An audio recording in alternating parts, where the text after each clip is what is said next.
This is gonna take crackerjack timing, Wang. Total concentration. You ready, Jack? I was born ready. Welcome back to Thinking Critical. This is Wes, and it's time for episode 5 of The Falcon and the Winter Soldier on Disney+. This is the penultimate episode. This is a 6-issue series, and so we've got things happening here. I thought it was a little bit oddly paced, but my co-host here, Skip and Tosh, he's in vehement disagreement with me. How you doing today, Skip? I'm doing pretty good, man. Overall, always nice to be back on the Thinking Critical channel. Always nice to be with my good man, Wes, talking whether we're talking about comics or news or Falcon and Winter Soldier or the Falky and Bucky show. Always excited to be here. And I felt a little, I don't feel the same as you do about the pacing, but I do understand why you feel the way you feel about the pacing. So I'm sure we'll talk a little bit more about that now. Yeah, it felt like, because we're coming up to the end, the big confrontation was just certainly set up at the very end of the show. But it felt like there's this big part in the middle of like 30 minutes where it's Sam Wilson and Bucky Barnes kind of, reconnecting and kind of starting to understand each other. They're like rebuilding a ship. So there's like a kind of a big break from the last confrontation where we saw that the new Captain America stepped over the line and essentially decapitated somebody before we finally got the events kind of moving in motion again. So I don't know. It felt like an odd time for some downtime in this like character growth. It felt like it kind of should have happened earlier in the season to me. Yeah, that's understandable. I mean, I took note of where Falcon and Bucky kind of came back at, and they only got so far. They got as far as their contention and then questioning each other. And then, of course, battle ensues. So it's kind of been like a wartime, you're the best shot I got at figuring this out. I'm the best shot you got at figuring this out. So we're going to work together type thing. And then now, there's been a big climax.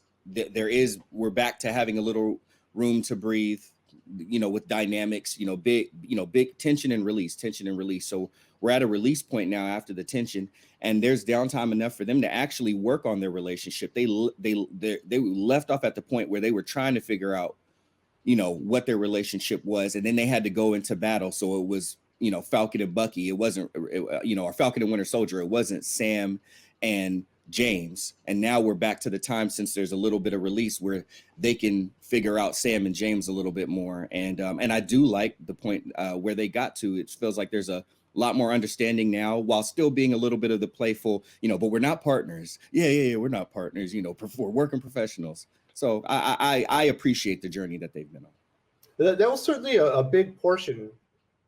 The largest portion of this episode is those two kind of reconnecting in Sam's hometown as they try to, you have this metaphorical ship that's kind of run down and needs to be built back up and be seaworthy again. And so they kind of have to rebuild themselves after all the things that they've been through and the trauma that they suffered. Certainly they're going through their own journeys. Now we see, Winter Soldier's been trying to make amends. He's got a list because it worked for Captain America, Steve Rogers, but it's not really working for him, or at least it's not working to the way that he wants it. He's still having the nightmares. And I did really like the moment where Sam kind of, touches back into when we first met him. And he's at that Veterans Center where he was helping soldiers that were returning from war kind of deal with the trauma that they suffered. And I think he really gave some good advice to Bucky. And while I didn't love the spot that they put it in, it felt like an odd place to put it in the second to last episode. I really liked the connection there, and the advice that he actually gave him felt true to the character, and it felt like a good bonding moment. Yeah, I agree. From having tons of family who served, and some going and doing tours and coming back, I can appreciate those types of services, and then I could appreciate the masterful writing and the time that they took to really comb through, dig into, the core of who these people are, and also remember where they've been within the journey of the MCU, and then bring Sam and James to this moment, and have James, who Sam is questioning his motives and who he's going to be, while James questioning who he can be, and they kind of come together and they bond and they reaffirm each other, and the core of it being my favorite character in Marvel, all of Marvel, Captain America. it just, yeah, it felt true, and it felt good to me.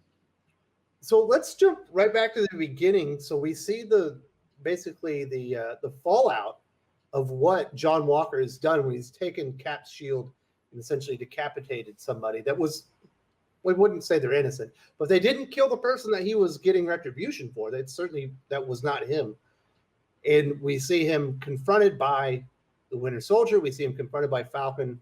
We see Falcon's wings get ripped off. We see, the Winter Soldier's arm seems to have been affected.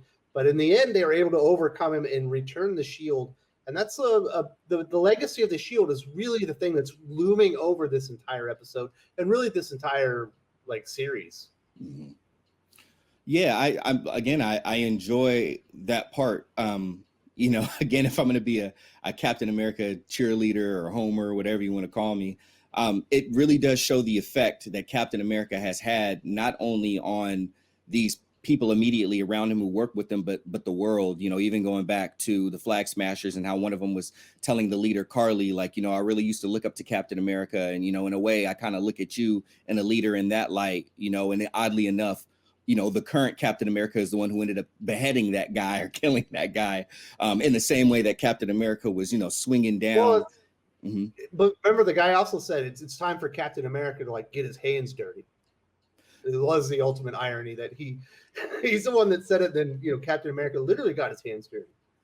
Absolutely. Again, back to very crafty writing from the showrunners and the writing team on this. But the shield truly is looming over, and we're seeing that the shield even reached farther back into some places that we didn't know it had previously reached before. New things being introduced into the MCU, and those things playing a role, those unknown histories playing a role into who the next Cap's going to be, and not only who it's going to be, but how they are going to steward the mantle of Captain America. So they Winter Soldier retrieves the shield, and for a second it looks like he's going to walk off with it and be like, "Sam, you didn't want it, I'll take it." But he does not. He walks up to Sam, who's on the ground. He lays it down, and he's like, "I'm out of here. I finally got the shield back to where it belongs. It's with you, Sam, and my job here is done." And we see Sam is conflicted, obviously, about this shield and the history of the Super Soldier program. He goes back to Isaiah Bradley, who we saw, I believe it was in the second episode, to give him the shield. Like, this is yours. You were another Captain America. And we got a pretty, I think that conversation's supposed to make you feel uncomfortable. You know what I mean? Yeah, it definitely made me feel uncomfortable. And, for all the, right reasons, in my personal opinion. Sam continuing even after they break, John Walker's arm to get the shield back. Bucky, holds it and then kind of drops it, similar to when Steve went and was getting him back in the whole Civil War thing. Steve had it and dropped it because Tony told him that he's not worthy. That's my father's shield. So I like that, the tie back to that as well. But he tries to give it back to Sam, and Sam's still just not feeling like he's the one, still not feeling worthy. He goes and tries to give it to another man who he feels like, especially how Isaiah Bradley was wrong, he feels like he is the most deserving of that shield. And Isaiah Bradley, is understandably so, but he's very bitter about it. His outview on America, and especially his outlook on Black people in America, and even being, he went as far as to say no self-respecting Black man would want to be Captain America. And I think that was the thing that really sparked Sam, because Sam was very understanding of everything else that Isaiah Bradley was saying and wanted to get his story out. And Isaiah was like, I'm done with it. I've made peace with it. They think I'm dead. Leave me dead. And you shouldn't want to be Captain America either, because look at how it turned out for me. But Sam is like, even Isaiah Bradley acknowledged, hey, you're here because you think things are different. Well, let me tell you that they're not. And Sam just doesn't believe that. He's like, things are different. I am here because it's different. And I think we all know, I think it's pretty obvious with the writing, the thing that Sam has to reconcile is that he has to accept that that Steve Rogers saw him worthy of holding the shield. And I like that eventually later on in the episode that we get a scene of him finally starting to embrace that. Absolutely. So when he says, no self-respecting black man would ever take that shield, it was almost a direct, challenge to Sam. Like you can't take up that mantle. But I like how Sam fundamentally stands his ground. His understanding of Captain America is fundamentally different than that of Isaiah Bradley. He has a different experience with Steve Rogers. They went out in battle. They've saved the universe. Captain America Steve Rogers literally traveled through time to save Sam Wilson and bring him back to life. Yeah. So his experience is different. And I like that he was able to stand his ground and kind of defend Steve in the moment to a degree. Yeah, absolutely. And that's the part of the show that I feel like is the most honest about it.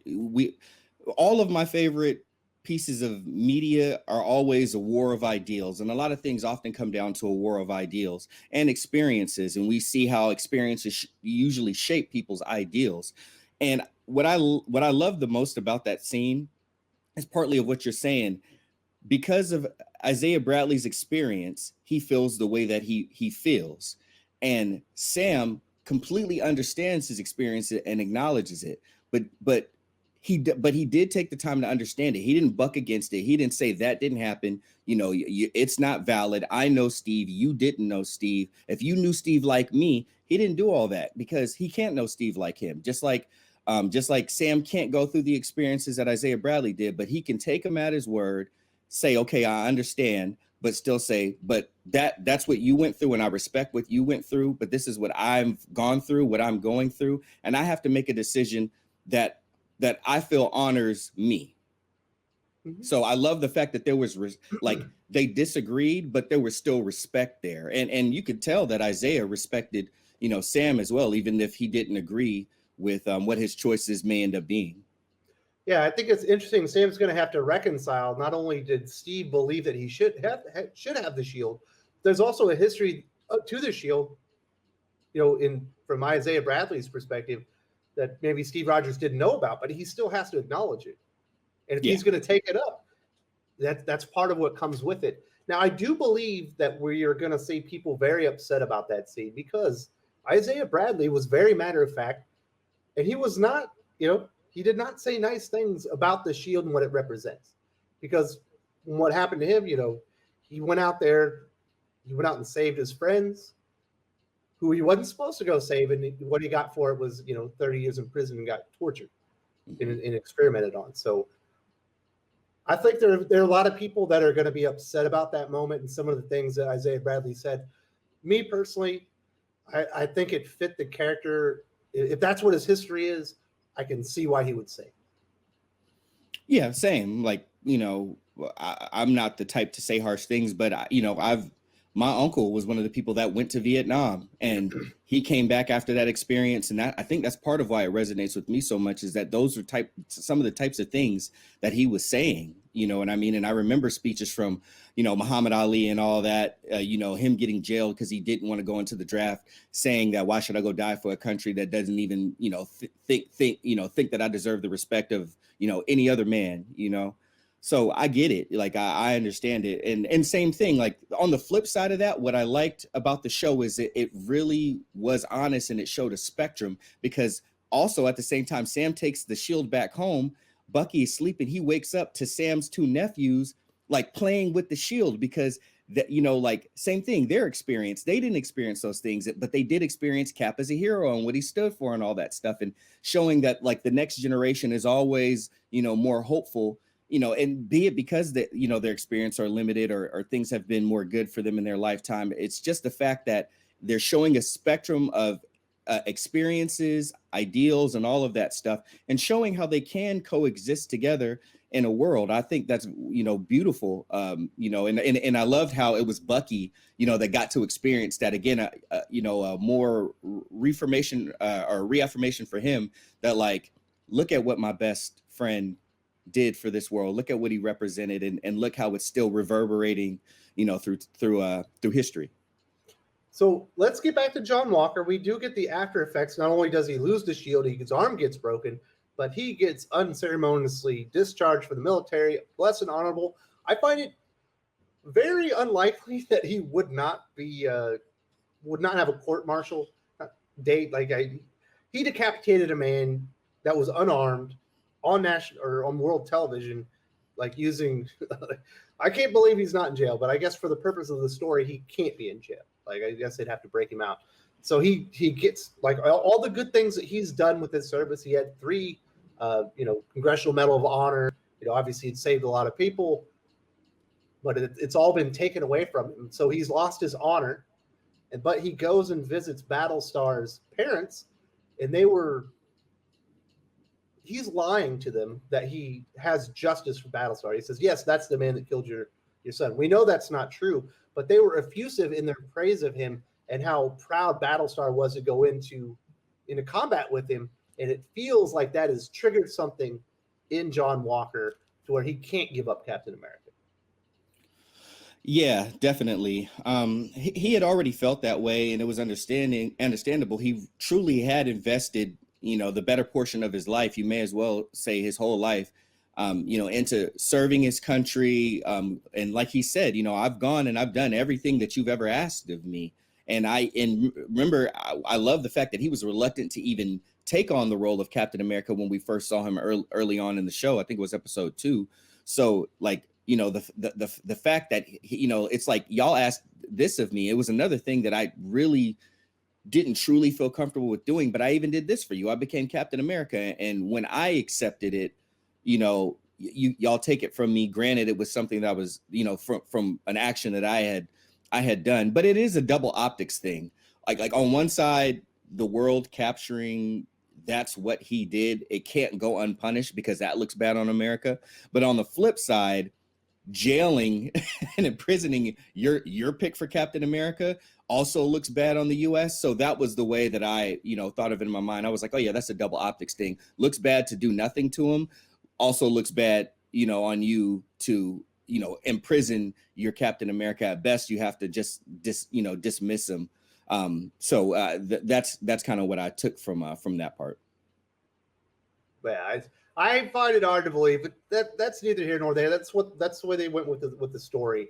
And in the end, we've got these things are all coming to a head. The end point is where I wanted to be at the end of this issue. I just thought, some of the characters' growth and stuff maybe shouldn't have been in the penultimate issue, but we did see the Flag Smashers. That they got away, and they're basically what they were working on. The GRC has kind of come through, and they wiped out the orphanage, and all the work that they were doing to try and help what they see as innocent people has all been kind of undone, and they're even more radicalized, with their cause. And by the end, we see Sharon Carter is sending Batroc with some equipment, and she's aiding them somehow. She must be associated with the power broker if she's not the power broker. And then we find out that the network, the Flag Smashers, has grown exponentially over this period of time. Yeah, it's made its way over into the U.S. Torres, who was working with Sam Wilson, the one who Sam left the broken Falcon wings with, which is a little Easter egg from the comics. He came and gave him some information and said, we had found all of their pings, over in Europe, but we got a new ping now.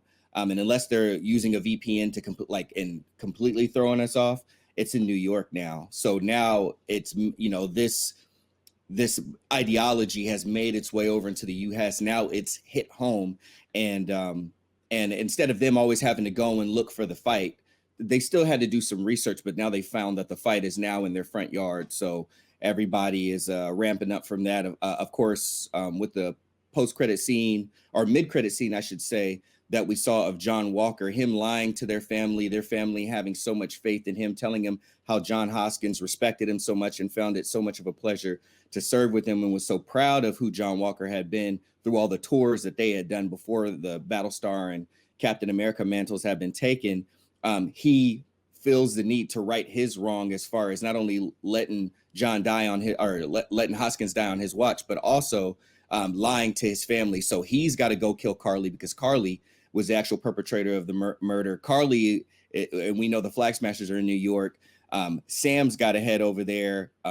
Bucky is probably going to end up back there too. We know that Sharon has something to do, at least with Batroc, probably connected to the power broker in some way. I don't believe she is the power broker, but there's ties. I do want to find out, though, why she first called Batroc, because she was the reason why Batroc was where he was in episode number 1, and why Sam had to deal with him. And now she's put him back out there and told him, I'll pay you double and you get to get your revenge. So she's using Batroc, obviously, and I think we all want to know why she's using Batroc.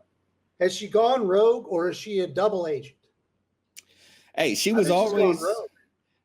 I think she's gone rogue too. She kind of always was Agent 13 from the comics. I think they always sprinkled a little bit of Agent 13 in on her anyway. And she, had gone, and I think it was the CIA in the MCU that she had gone and joined. And then, after the world fell apart, and the whole Infinity War Endgame thing, she finds herself out in Madripoor with a whole new shake. She obviously has some sort of authority, because even in that scene with Nagel, after he got killed, some people came and swooped her up in a car, and it was a woman, or maybe even two, but I know definitely one woman. So there could be there's something going on with Sharon. But I just, as dedicated as she was to Steve, her being the niece of Peggy, and strong roots to government organizations, Peggy helping, start SHIELD and all that stuff. I can't see her fully being bad,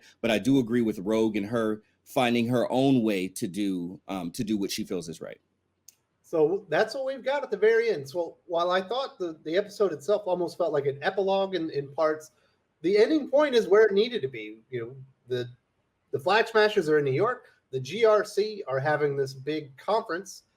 Something has happened. The lights went red. The screens are all scrambled up, and there's going to be a big confrontation. Falcon's aware of it. He's going in on the case. Now, I got to ask you, Skip, is he coming in as Captain America? It looked like he opened up something. Were those refurbished wings, or was that a Captain America suit waiting for him that Bucky had delivered? When the Dora Milaje came and swooped up Zemo and said they're taking him to the raft, Bucky said, hey, I need one more favor from y'all.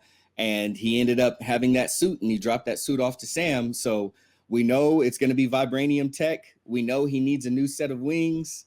The Dora Milaje trust the White Wolf, aka Bucky, and they know that Sam is trustworthy because he was right there in Wakanda fighting with them as well. I love the scene, if everybody remember, of him like flying over as the Horde was approaching Wakanda and the shield, and him shooting. So everything, and he went through his training sequence. Let's not forget, he had a training sequence. I really love the scene of him and Bucky almost like playing like football toss, but it was with the shield. They were bouncing the shield off the tree, and then one would catch it and they bounced and the other would catch it. He went through a whole montage of getting proficient with that shield, training. Anthony Mackie looked fantastic throughout the episode. His physique is right where it needs to be. I think after the conversation he had with Isaiah Bradley, he made a decision.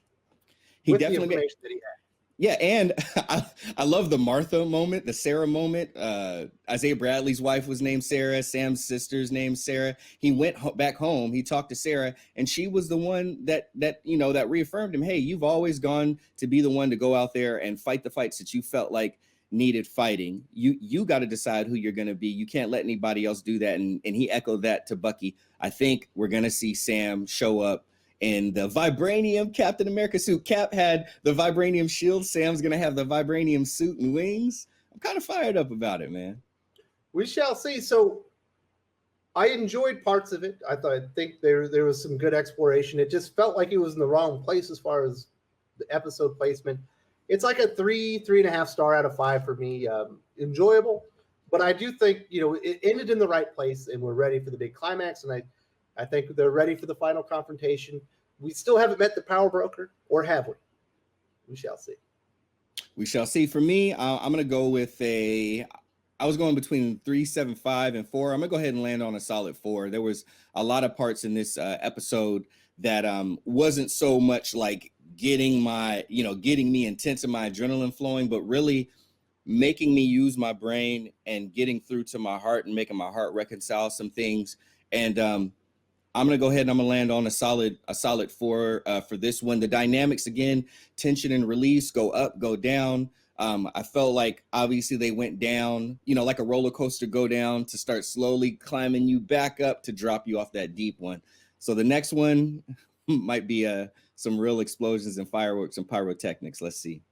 And we will be here next Friday to talk about it. Yes, we will. Thank you.